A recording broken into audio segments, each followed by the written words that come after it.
The glowing screen of my phone cast a cold blue light on my face, illuminating my triumphant smirk in the otherwise dark office. His series of frantic, angry messages painted a beautiful picture of frustration, a masterpiece 3 years in theme-making. I read his last one aloud to the empty room. "I can't believe you've wasted my evening, and I got all ready for no reason." I took a slow, deliberate breath, my fingers hovering over the keyboard as I prepared to deliver the final, crushing blow. But let me back up and tell you how it all began.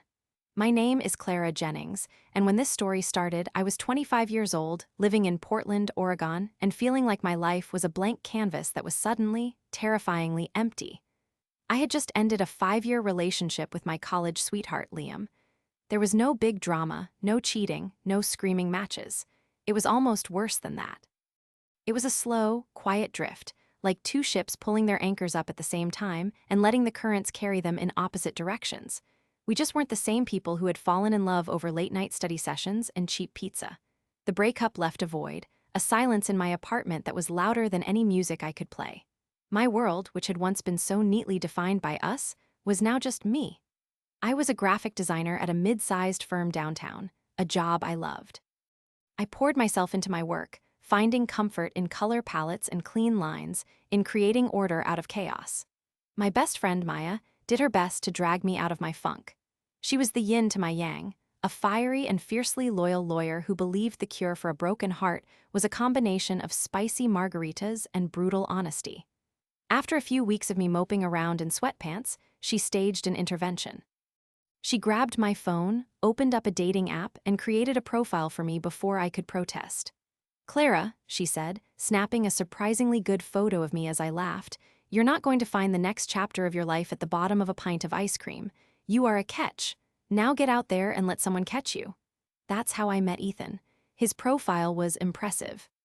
He was 31, a financial consultant, with pictures of him hiking in Patagonia, laughing with friends at what looked like a vineyard, and holding a ridiculously cute golden retriever. He seemed stable, adventurous, and handsome in a rugged, grown-up way that made my ex, Liam, seem like a boy. We matched, and his first message wasn't a lazy, "Hey," but a thoughtful question about a piece of art I had mentioned in my bio. The conversation flowed effortlessly. He was witty, charming, and seemed genuinely interested in my life, my job, my passion for weird indie films. After a few days of nonstop texting, he asked me out for coffee. Our first date was at a cozy little spot in the Alberta Arts District. He was even better in person. He had kind eyes that crinkled when he smiled, and he listened, really listened, when I talked. He didn't just wait for his turn to speak. We talked for 3 hours, and it felt like 30 minutes. The second date was a walk along the Willamette River at sunset, and the third was at a food truck pod where we shared Korean tacos and laughed until our sides hurt. With each date, I felt a little piece of my old, broken-hearted self chipping away, replaced by a hopeful, fluttering excitement. I was starting to believe Maya was right. Maybe I was ready. For the fourth date, Ethan invited me to his place. "I'll cook you dinner," he'd texted. "I make a mean carbonara." His apartment was in the Pearl District, one of those sleek, modern buildings with floor-to-ceiling windows and a view of the city that took my breath away. It was immaculately clean, minimalist, and decorated in shades of gray and chrome. It felt less like a home and more like a high-end hotel suite. He was the perfect host, pouring me a glass of expensive-smelling red wine and putting on some mellow indie rock. The dinner was delicious, and the conversation was even better. He was a great storyteller, regaling me with tales of his travels and his high-stakes job. The wine flowed a little too freely, and before I knew it, we had finished 2 bottles between us. The air grew thick with unspoken things. He leaned in and kissed me, and the world tilted on its axis. The kiss was deep and passionate, and soon we were stumbling towards his bedroom. But that's where the magic ended. The combination of nerves and way too much Cabernet was a disastrous one. It was awkward, clumsy, and over before it really began. A wave of embarrassment washed over me. I lay there in the dark, my mind racing, feeling incredibly self-conscious. I was waiting for him to say something, anything, to break the uncomfortable silence. He finally rolled over, propped himself up on an elbow, and looked down at me with an expression I couldn't quite read in the dim light. He patted my arm, a gesture that was meant to be comforting but felt deeply patronizing. "Hey," he said, his voice cheerful, "don't worry about it. Everyone gets first-time nerves."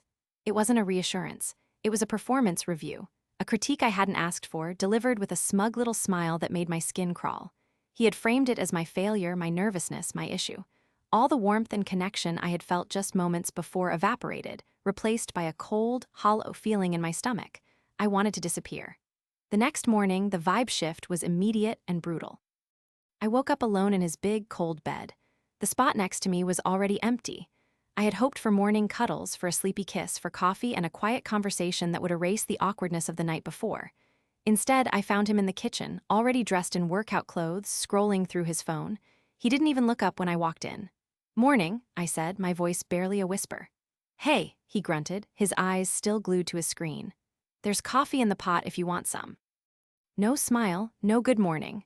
No second round that he had so eagerly pursued the night before, just a cold, dismissive wall. I poured a cup of coffee I didn't want just to have something to do with my hands. The silence was deafening. Finally, he stood up and put his phone in his pocket. "Well," he announced to the room, not to me, "I have to go grocery shopping." The message was crystal clear: get out. I felt a hot flush of shame creep up my neck. I wanted to shrink down to nothing and vanish through the floorboards. "Okay," I mumbled. "I should get going anyway." I practically ran to the bathroom, took the quickest shower of my life, and got dressed in a blur. When I came out, he was standing by the door, keys in hand, jingling them impatiently. He walked me to the door, gave me a quick, passionless peck on the cheek, and said, "Talk to you later." I knew he wouldn't.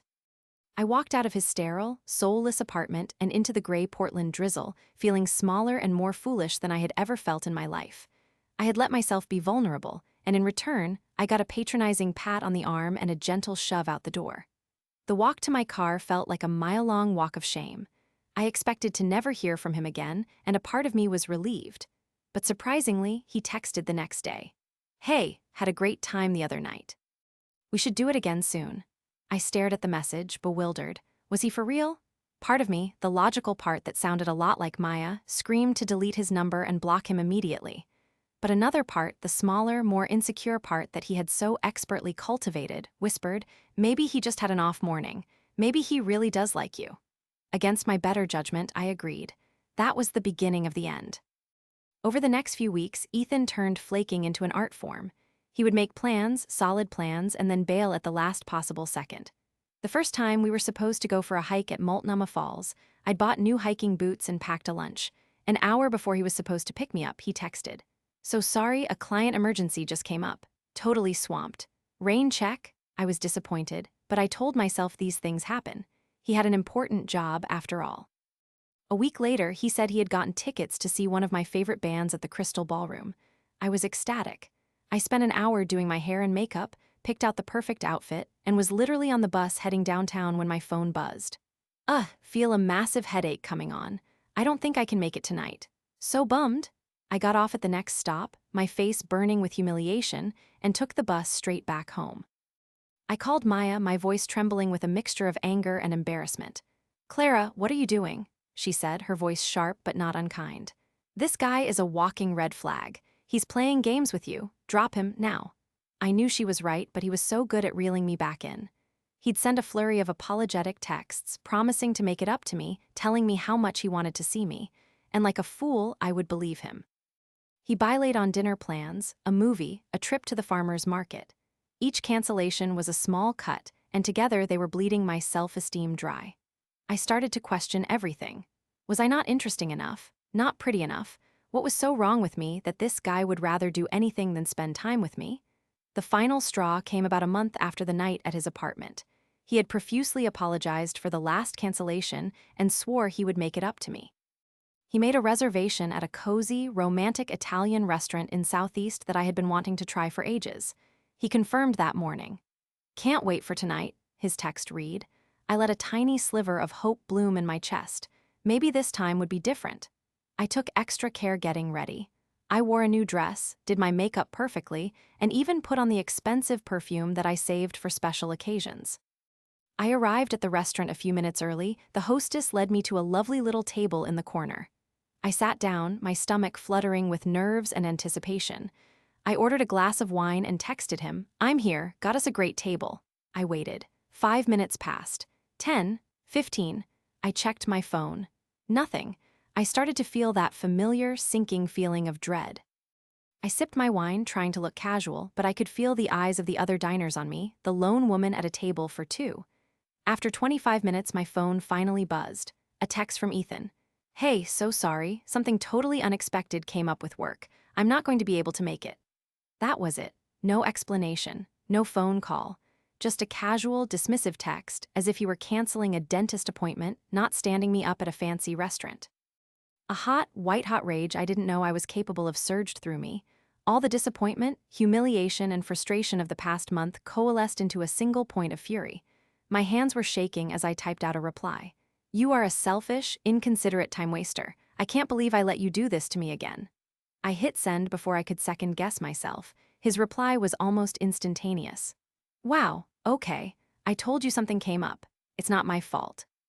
You're being really immature and girly about this." Immature and girly. Those two words hit me harder than any of the cancellations. He had taken all of his disrespectful behavior, all of his cruelty, and twisted it to be my fault.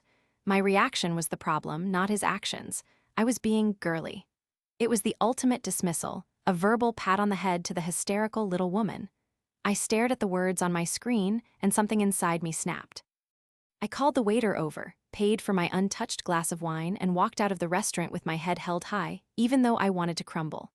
As soon as I got to my car, the tears came. Hot, angry, humiliated tears. I drove home, pulled into my driveway, and sat in the dark, crying until I had nothing left. Then, with a strange sense of calm, I opened my phone, found his contact, and deleted it. I blocked his number on every platform I could think of. It was over. I had hit my low point. I felt worthless and stupid. That night, I made a promise to myself. I would never, ever let anyone make me feel that small again. The next 3 years were a period of reconstruction. I threw myself into my work with a new kind of ferocity. I took on challenging projects, pitched new clients, and quickly became one of the top designers at my firm. I got a promotion, and then another. I started taking on freelance projects on the side, building my own brand, my own reputation. My confidence, which had been shattered on the floor of Ethan's apartment and in that lonely restaurant, slowly began to piece itself back together. It wasn't the same as before. It was stronger, reinforced with the steel of experience. I was 28 now. I had my own beautiful apartment in a neighborhood I loved, a career that fulfilled me, and a solid group of friends who were my chosen family. I dated here and there, but cautiously. I had learned to spot the red flags from a mile away. I was happy, truly happy, in a way that didn't depend on anyone else's approval. The memory of Ethan had faded, not completely, but into a dull, distant ache, a reminder of a lesson learned the hard way. Then, one rainy Tuesday night, it happened. I was curled up on my couch, swiping idly through a dating app, more out of boredom than any real desire to meet someone. And then his face appeared on my screen. Ethan. He looked older, a few more lines around his eyes, but it was unmistakably him. The same smug smile, the same calculated, adventurous photos. My thumb hovered over the screen. My first instinct was to swipe left so fast I'd get a friction burn. I wanted nothing to do with him. But then I paused. A memory, sharp and clear as glass, flashed in my mind. Me sitting alone in that restaurant. His words on my phone screen, immature and girly. A slow, cold smile spread across my face. An idea, a terrible, wonderful, awful idea, began to form in my mind. It was petty, it was vengeful, and it was exactly what I needed to do. I took a deep breath and swiped right. A few seconds later, the screen flashed. It's a match. My heart started to pound, a thrill of a different kind. A predator's thrill. His message came through a minute later. "Hey, you look incredibly familiar." Have we met before? He didn't remember. Of course he didn't. To him, I was just one of a long line of women he had charmed and discarded. To me, he was the architect of one of the most humiliating months of my life. This made it even better. I played it cool. "I think we might have matched a few years ago," I typed back. "Doesn't look like it went anywhere, though." "Well," he replied, "that was clearly a huge mistake on my part. Let's fix that." The old charm was back, thick and slick as oil. We texted for a few days. I was a different person this time. I was confident, aloof, mirroring his energy but always keeping him at a slight distance. I let him do all the work, all the chasing. He was intrigued by the challenge. He suggested we meet up for a drink. I countered. "I'm so busy with work right now, my schedule is crazy." I let him ask 3 more times over the next week before I finally caved. He immediately suggested his place. "I'll cook for you," he offered. "I want to make it up to you for my past mistake of letting you get away." The irony was so thick I could have choked on it. Perfect, I thought. The stage was being set, and he was the lead actor, director, and producer of his own downfall. I went over to his apartment, the same sterile, joyless place I remembered. He had that expensive red wine waiting. He was laying it on thick, complimenting my dress, my hair, my work, which he'd apparently looked up online. We had dinner, and then, just like before, things moved to the bedroom. But this time, I was in control.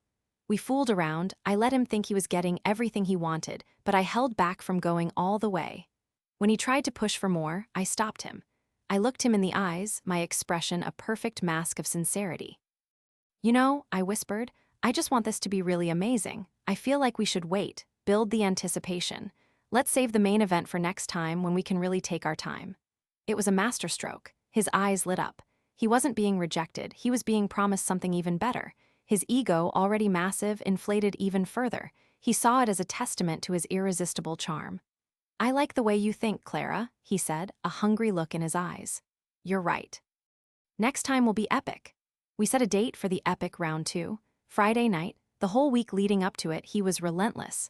The text started as flirty and quickly escalated to explicit. He was completely and utterly hooked. Friday arrived. It was a huge day for me at work. I had a final presentation for a massive new client, a project I had been pouring my heart and soul into for months. I was in my element, confident and focused. I nailed the presentation. My boss was ecstatic, my team was celebrating. It was one of the best days of my professional life.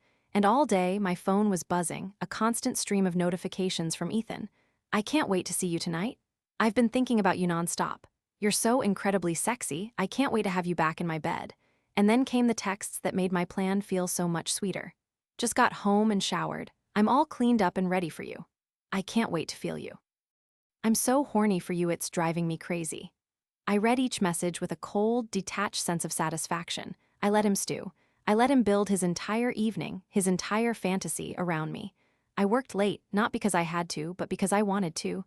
I wanted to draw out his anticipation until it was a taut wire ready to snap. At 9 o'clock, his tone shifted from horny to anxious. "What's going on? Are you coming over?" I let the message sit there for 10 minutes. I imagined him pacing his apartment, checking his phone every 5 seconds, his frustration mounting. I pictured him, all cleaned up and ready, just waiting. Finally, I picked up my phone. My fingers flew across the keyboard. I typed the 7 words that would detonate his entire evening. "Sorry, something's come up." I hit send and watched the screen, waiting. His reply came in a rapid-fire burst of messages. "Are you serious? You've got to be kidding me. Clara, what the hell is going on? I've been waiting all night for you. I can't believe this." And then the message I had been waiting for.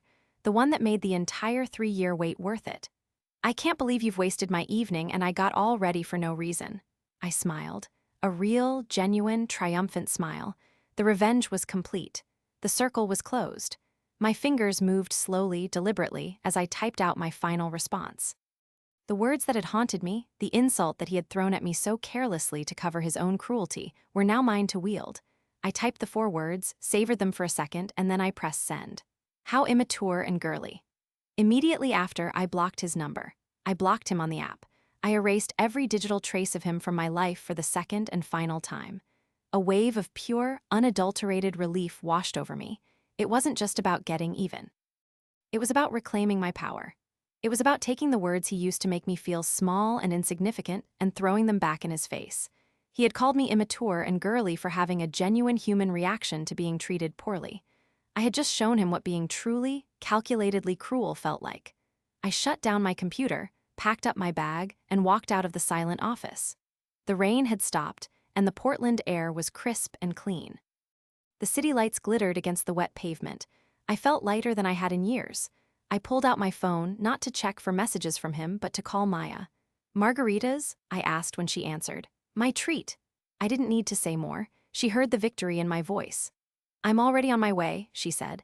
As I walked to the bar, my phone buzzed with a notification from the dating app. A new match. A new message from someone who looked kind and had a funny bio. I smiled and put my phone in my pocket. The past was finally in the past, and the future was a blank canvas, waiting for me to paint it.